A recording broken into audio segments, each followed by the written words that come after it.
Okay. So you will develop an attachment for that. We've come to that. That is your step number 3. Thinking. Dissatisfied is 1. Continuous dwelling on the object is 2. Attachment for that object becomes step number 3.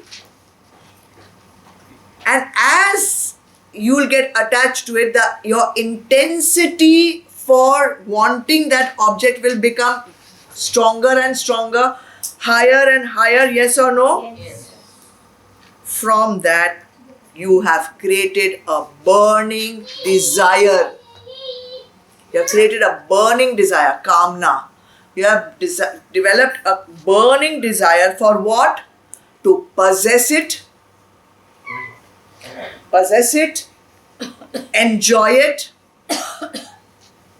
make it mine. Up till now, the chocolate cake in the bakery on whatever Pali Hill Road, oh, it's a nice one. Sometimes we should have it. Maybe sometimes we should get it to satsang in Thakur Nivas. Tab tak kuch problem nahi hai. When you keep thinking, hey, this Friday we'll get it, huh? No. Sunday we'll get it. Not good. This Friday, next Friday we'll get it. Now you are continuously thinking. Let me pick it up now. Till then, you are still safe. But the minute it becomes a burning desire, you can't stay still. You want to possess it. You want to have it and you want to make it mine. Mamata. Mamata gets created. Mamata means mine, mineness. Now the seed of a burning desire is a desire. I want to update it sometime. I want to take it for such. A desire can remain latent or powerless if you don't continuously think of it. So this is one part where you can, through sadhana, through self-control, through making your desire for moksha or Bhagwan more important than your desire for fulfilling that desire, you can overcome that. But eventually it has to be substituted. Yeah. I mean, maybe the first step is to focus on a higher desire. Yeah. Eventually, because otherwise those are latent, only waiting to sprout.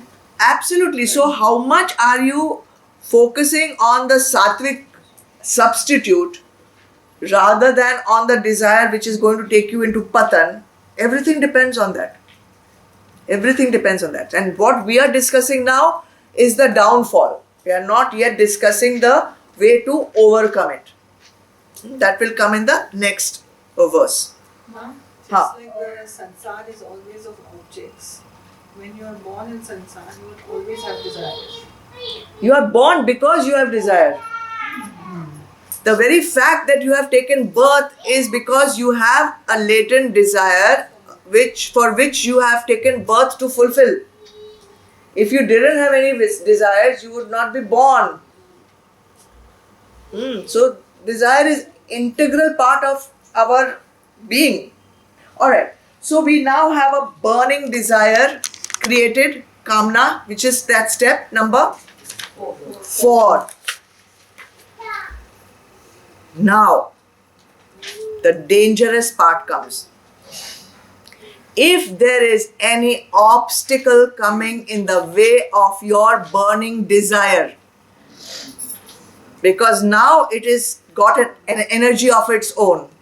If there is any obstacle coming in the way of you possessing and enjoying that object of desire, that same intensity of energy that was going towards that object will now go towards the obstacle that is preventing you. The same energy, that same intensity you wanted, batata vada, chocolate cake, whatever. Such a strong desire. Desire means what? It's an energy. That same energy now somebody has come in the way. You are not getting it. Accident. All that energy will go to that obstacle of the desire. And when that energy gets diverted to obstacle of desire, What is that energy called? Anger. Most dangerous step of the ladder. If anger is not dealt with, that is what, step number 5, right? That is step number 5. So anger was 5, huh? Yep. Obstacle is anger. The anger is 5, okay? Yes. If it is not dealt with, it will keep increasing. You have to catch yourself at that stage.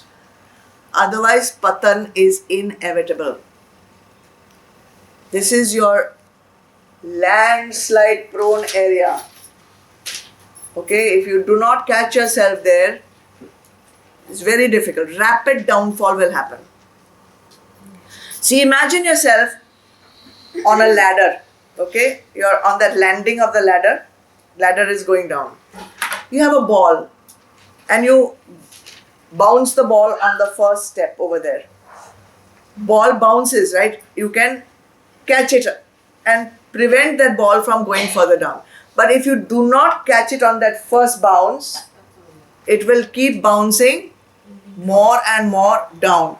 Of course, it will bounce from down also, but it will be beyond your reach to catch it.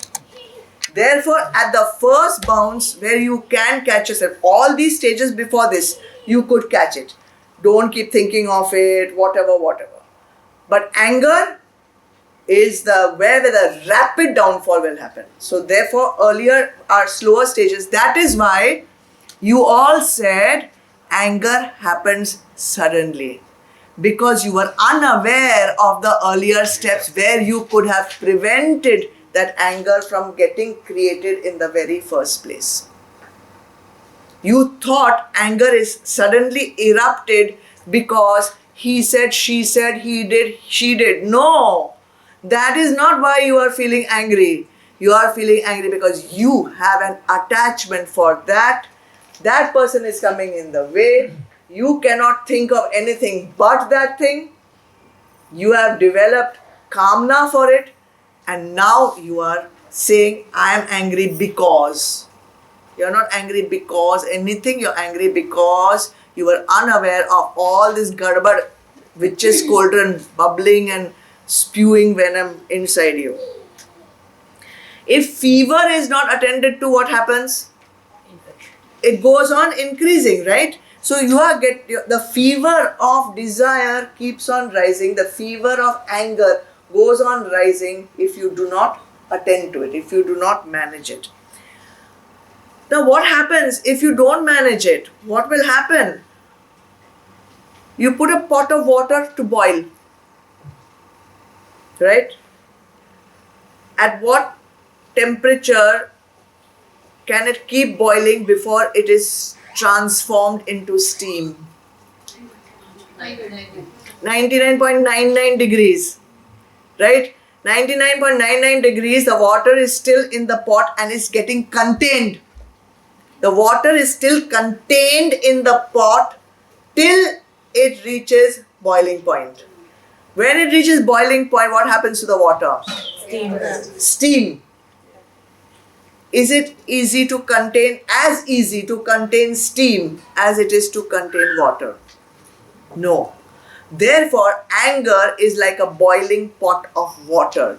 Till it remains till 99.99 degrees, you still have a chance to contain it. But the minute you don't bother with it, the minute you don't switch off the gas, at 99.99 degrees at least you need to switch off the gas. Then you have managed to not transform that water into steam. Yes or no? And what is that steam? Moha. Once you let the anger go beyond 99.99 degrees, you have converted that anger into delusion or moha. Step number 6. That is manifestation of anger. Batati hu, how it manifests. It's a transformation. Yeah, I'm telling you what it is. Can you let it transform to? Moha, delusion. What is moha and delusion? It's a state of confusion. He says, yeah. You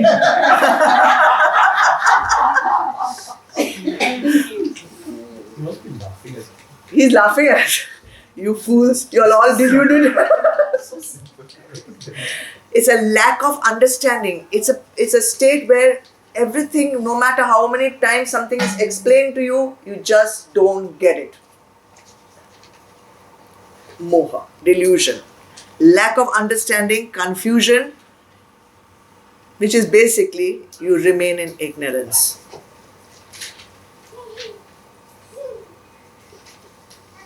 When somebody else is disturbed, you have all the jnana of Bhagavad Gita to explain to them. But when you yourself are disturbed, पता नहीं कहाँ जाता है वो ज्ञान. It gets converted into steam. And if someone else gives it to you at that time, Tappad. rises fast. Huh? Super speed. Moha is a state where the jnana just doesn't get established inside. You'll understand while it's being explained, and then because it is steam, it cannot be contained.